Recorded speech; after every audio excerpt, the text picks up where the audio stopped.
I'm back again with another update on my 2006 Impala SS restoration project. And what you're looking at here is the front and rear door from the right-hand side of the car. I just got them in finished paint this afternoon, a few hours ago. And just going over the results here. This is front door, rear door, right-hand side, and yeah, I had a tough time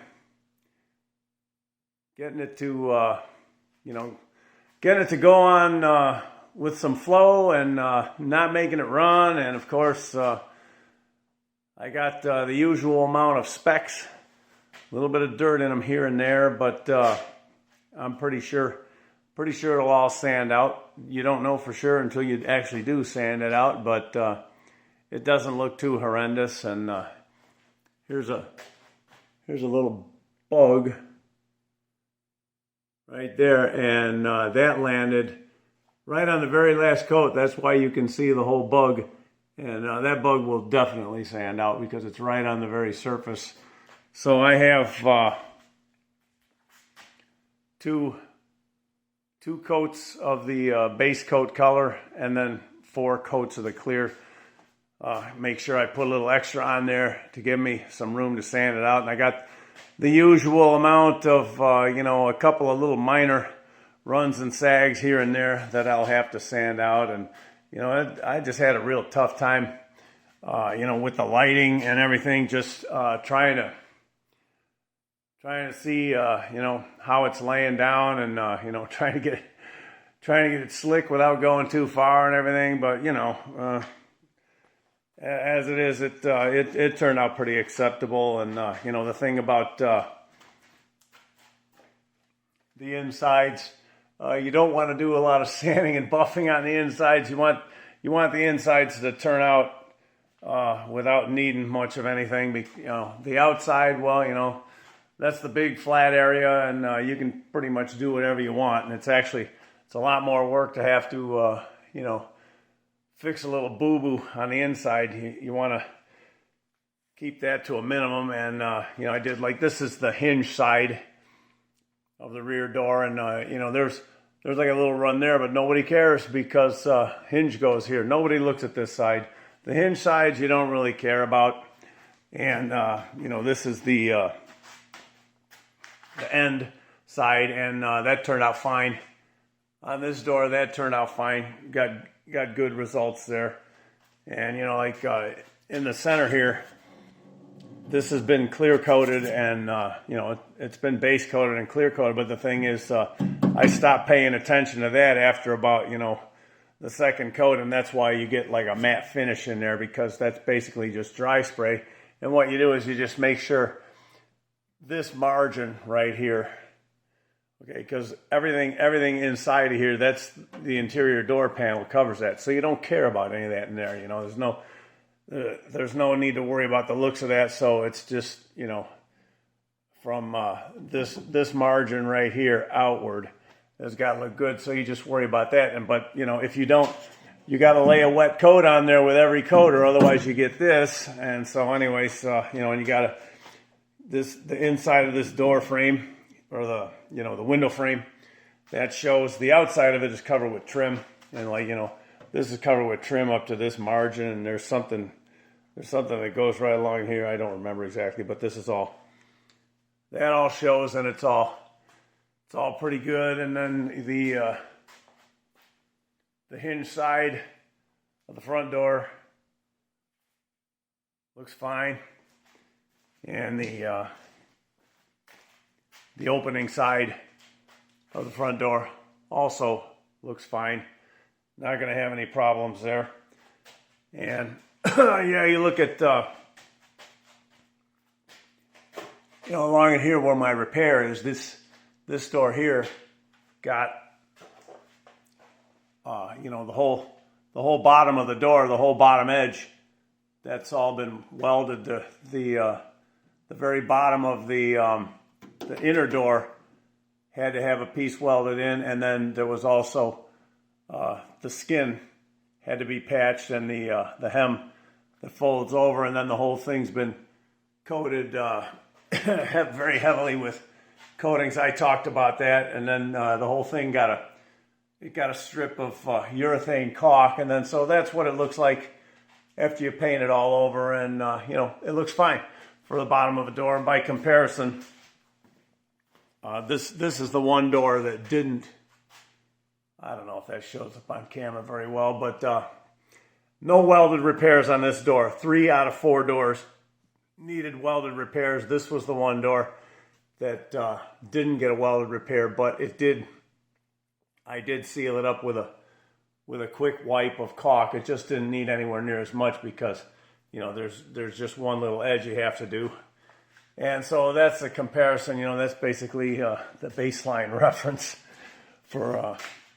But all the other 3 doors are going to look like that, and I don't really care too much if it's a little lumpy under there. Nobody really looks at that closely. That's the very bottom of the door. Nobody's going to get on their hands and knees to look at that. So yeah, it looks acceptable. And anyways, looking at the runs that happen on the door skin everywhere. And I almost saw these coming.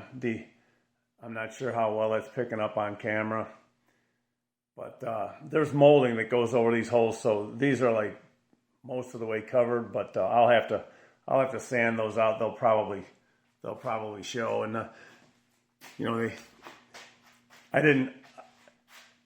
I was going along pretty good until the very last coat, and I think I got a little bit coming off of that hole right there, and I thought I was home free, and then I had, there's one.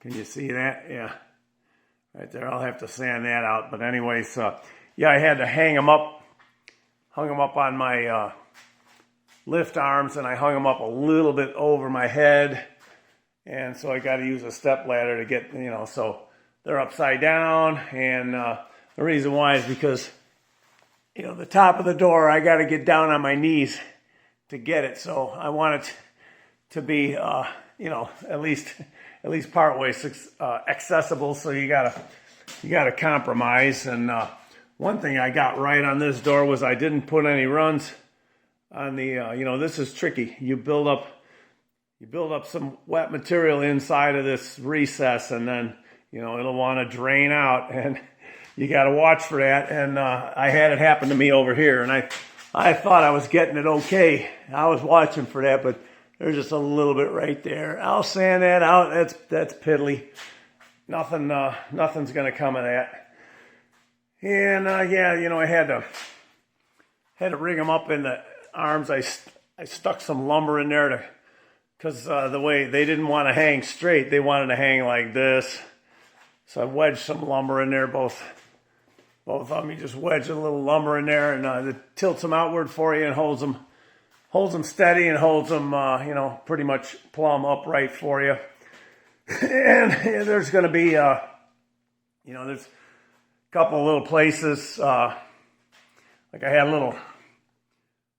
I know what happened here. There's a little run right there, and again, these are minor. They will sand out. You'll never know they were there. The whole thing's gonna get sanded and wheeled down anyways. But I know why this happened. It's because there's a contour there. I don't know if you can see that. Let me get a top view.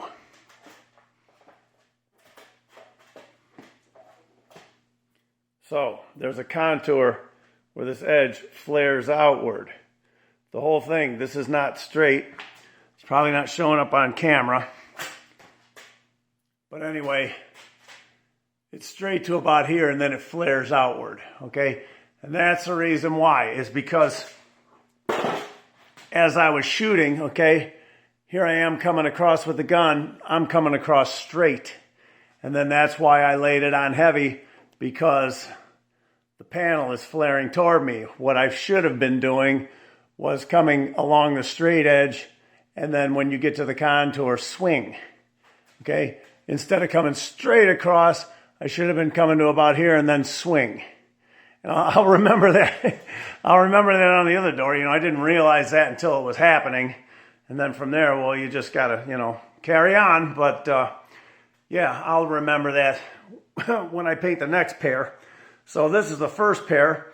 I got them knocked out today. And I got a little window of opportunity with good weather. The thing is, you got to have clear weather, not just for, you got to have good environmental conditions to lay paint down. But in my situation, I've got to put the car outside.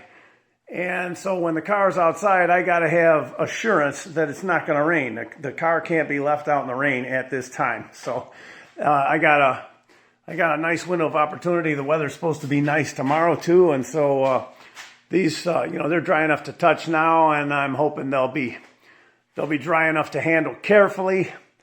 And I'll have to carry them out of here, and I'll probably just quickly mount them on the car because that's a place to hold them up. And I got the other pair, so yeah, there's a lot of work, a lot of sanding.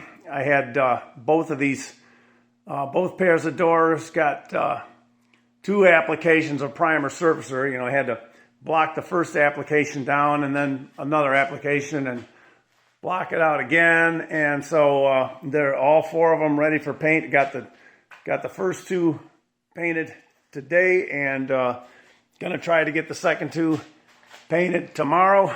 And so then I got 4 doors painted, and that's a milestone. And so anyway, yeah, like here's another little spot. I don't know if you can see that little sag right there, and that's because it was getting dry in this corner on the very last coat that happened. I was just noticing it was getting a little dry here, and I tried to lay a little extra on there and get the last coat, nice and wet. And I just overdid it just a tiny bit there, and I'll have to block that out. But it's sandable. It's not none of that's so terrible. But I got it good here. Down here on the bottom, that's actually the top of the door, and that's the part everybody sees.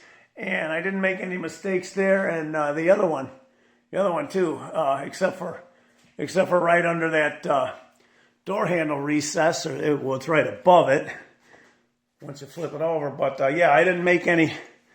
I pretty much stayed clean and clear, in this top part of the door, which is actually the bottom, and I got to do it.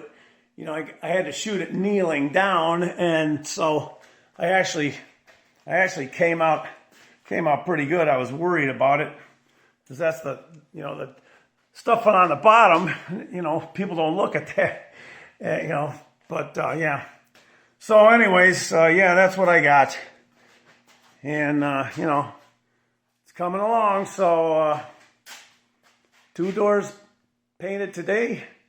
Hopefully, 2 more doors down tomorrow. So thanks for watching, and so long.